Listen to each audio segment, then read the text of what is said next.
proyecto dedicado a la divulgación, formación y terapia psicológica. Consulta nuestros servicios en nuestra web y redes sociales.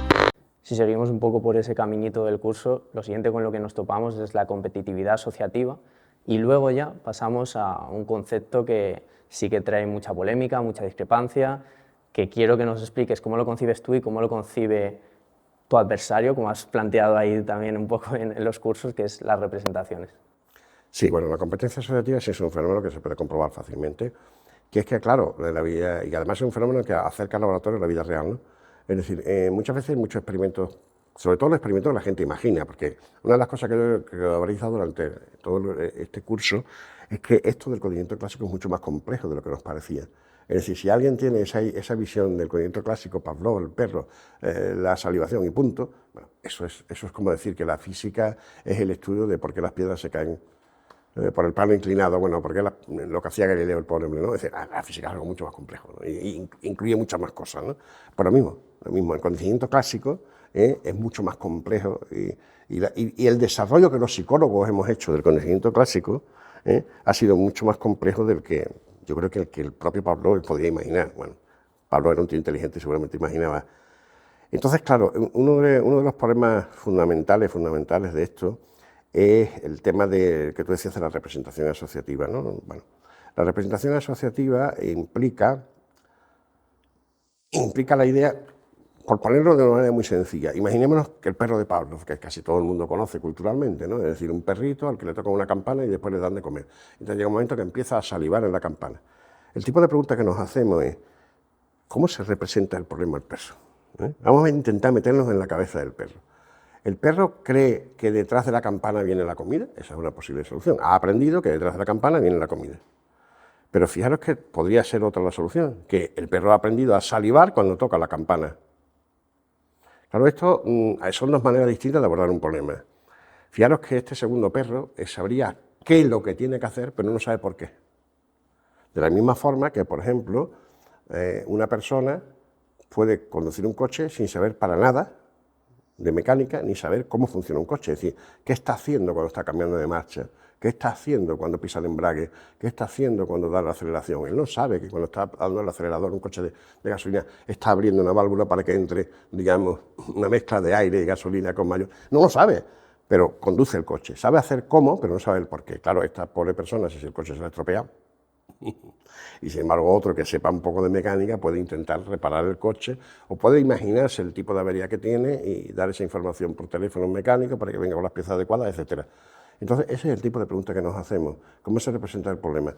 Por ponerte un ejemplo y adelantar más cosas, si el perro se imagina que detrás de la comida, detrás de la campana viene la comida y ahora nosotros le hemos cambiado la comida y la hemos envenenado, entonces cuando soca la campana no va a salivar, sino que va a manifestar malestar, ¿no? Es decir, porque diría, la campana me lleva la comida, pero es que la comida me da náuseas. Sin embargo, si el perro hubiera aprendido, tengo que salivar ante la comida, seguiría salivando. Ese segundo perro, digamos, un perro como menos inteligente en el sentido de sé lo que tengo que hacer y ya está. Mientras que el otro puede decir, sé por qué tengo que salivar, pero claro, si ahora yo sé la estructura del problema, ahora no tengo que salivar, ahora me tienen que dar náuseas. Por cierto, los perros, las palomas, las ratas y los humanos somos capaces de hacer los dos tipos de conocimiento, lo que llamamos de conocimiento procedimental y conocimiento declarativo, ¿no? Y entonces, pues, tiene mucho interés, digamos, de alguna forma. Tú me preguntabas qué diferencia existe entre un conductista como yo y el concepto de representación. A ver, el concepto de representación etimológicamente significa volver a presentar. El modelo de representación implica una especie de modelo de copia del mundo. Es decir, se supone que cuando tocas la campana, creas una copia de esa campana, que es la representación mental, y la guardas ahí en algún lado, en el cerebro, en la mente, en lo que sea.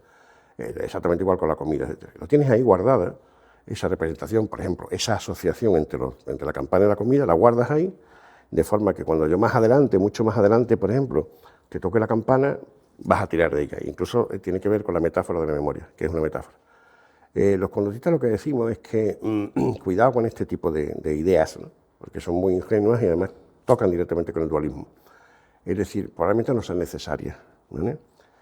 A ver, no hay ningún problema en hacer teoría. El problema es no perderse en la teoría. Es decir, no hay ningún problema en lo que yo llamaría conceptos de primer nivel, es decir, conceptos que están muy ligados directamente a la realidad. Pero para construir conceptos más complejos, es decir, conceptos sobre conceptos y conceptos sobre conceptos, de que son sobre conceptos, hay que ir con mucha parsimonia, hay que ir muy despacio y hay que ir anclando muy bien los conceptos. Entonces, no es tanto una crítica a la conceptualización teórica, sino a cómo se conceptualiza teóricamente, con la rapidez con la que se va, ¿no?